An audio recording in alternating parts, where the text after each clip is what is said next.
Velosipēdists pilsētā. Ar ko jums tas asociējas? Nu, varbūt ar ekoloģiju un veselīgu dzīvesveidu, bet visdrīzāk ar bardaku, jo velosipēdists pilsētā pārvietojas, it kā iepriekšējā dzīvē viņi būtu bijuši biljardu bumbas vai kas tam līdzīgs. Mēs jau varam vainot velosipēdistus, ka viņi neko neēdz un uzvedas ārprātīgi, bet diez vai tas ir risinājums. Manuprāt, tādu braukšanu izraisa tas, ka velosipēdists nekur nav gaidīts. Uz ielas viņam nav vietas, bet uz trotuāra arī neviens viņu negaida. Nu, un ja tu nekur neesi savā vietā, tad patiešām kļūst vienalga, kur un kā uzvesties. Protams, līdz šim valdīja viedoklis, ka no šīs haotiskās braukšanas nekāda skāda neceļoties, bet tā nav. Pagājuši gadu vien reģistrēti 439 ievainoti velosipēdisti un bojā gājuši 13 šī brīnišķīgā transporta līdzekļu vadītāji. Pārsvarā tas noticis saduroties ar auto, un vispār nosisties ar riteni ir 3. populārākais veids, kā iet bojā uz ceļa. Te kaut kas ir jādara gan pilsētai, gan valstī. Un izskatās, ka darīs ar. Pirms nedēļas Rīgas centrā pulcējās ministri, mēri un policisti, lai atklātu kampaņu Cieņa darbojas. Notika pat neliels velobrauciens ar nopietno vīru piedalīšanos. Tas nu arī bija īstais brīdis noskaidrot, kas jauns šogad sagaida velobraucējus. Vislielākās cerības mums ir ieraudzīt velojoslas tajās pašās ielās, kur pagājušajā gadā mēs ieraudzījām tās dzilos veidojumus. Tā ir Dzirnavu iela, tā ir Lāčplēša iela, posmā no Skolas ielas līdz Upīša ielai. Tā ir Elsbetes iela.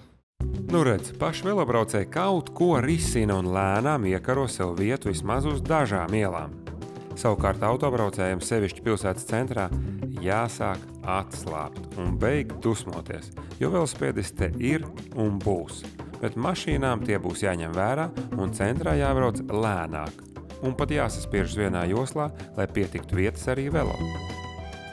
Pasākumā piedalījās arī satiksmes ministrs. Neticās gan, ka arī visu šosiemalās tūliņ parādīsies veloceliņi, bet kaut ko jau līdzēt var.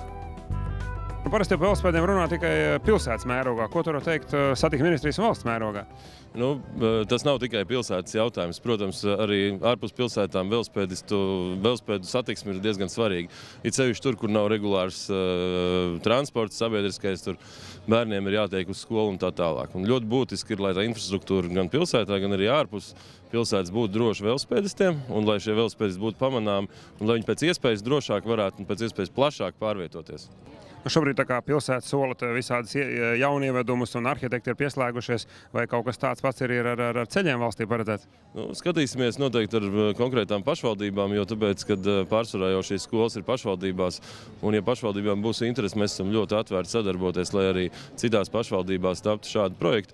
Un, protams, galvenais ir cieņa un izpratne visiem satiksmes dalībniekiem vienam pret otru, gan autobraucējiem, gan gājējiem, gan velosipēdistiem, lai visi līdzpastāvētu droši un varētu brīvi pārvietoties. Pagaidām uz valsts ceļiem riteņbraucējiem būs jāsargā sevi pašiem.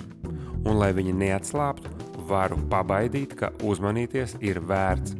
Šogad jau pirmajos 3 mēnešos negadījumos cietušo velosipēdistu skaits ir dubultojies. 2 braucēji jau šogad ir gājuši bojā.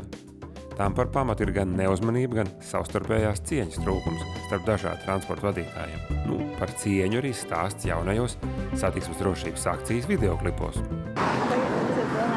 Cilvēki pieturā. To es velosipēds. Ietver šaurā. Velosipēdists apdzen, iespaidīgs manevrs. Un te štrāpījums iepirkuma somā aboli pa visu ietvi. Kas notiks tālāk? Dusmas, aizvainojums, lamas. Vai jau sākas? Nē, velosipēdists salasa nokritušos abolus. Un kundze smaida. Kā tādi labi draugi. Izcils sportiskās cieņas paraugs. Viņa novēl laimīgu ceļu. Negaidīt skaisti beidzās šī sacensība. Cieņa darbojas, cieni citus un citi cienīs tevi. Velosipēdistiem valstiskā mērogā ir lieli panākumi. Gan veloceliņu skaits palielinās, gan likumdošana kļūst labvēlīgāka. Ja iepriekšējos gados atļauj kopā ar gājējiem lēnām braukt pāri regulējumam gāja pārējām, tad šogad jau varēs, piestājot un novērtējot situāciju, šķērsot arī neregulējums gāja pārējais. Tās būs dikti ērti riteņbraucējiem, bet radīs nemieru autobraucējos. Jebkurā gadījumā spēles noteikumi būs daudz skaidrāki, un otra lieta, ka vēl policija tas būs jākontrolē. Un tad arī būs visi būs apmierināti un viss būs kārtībā.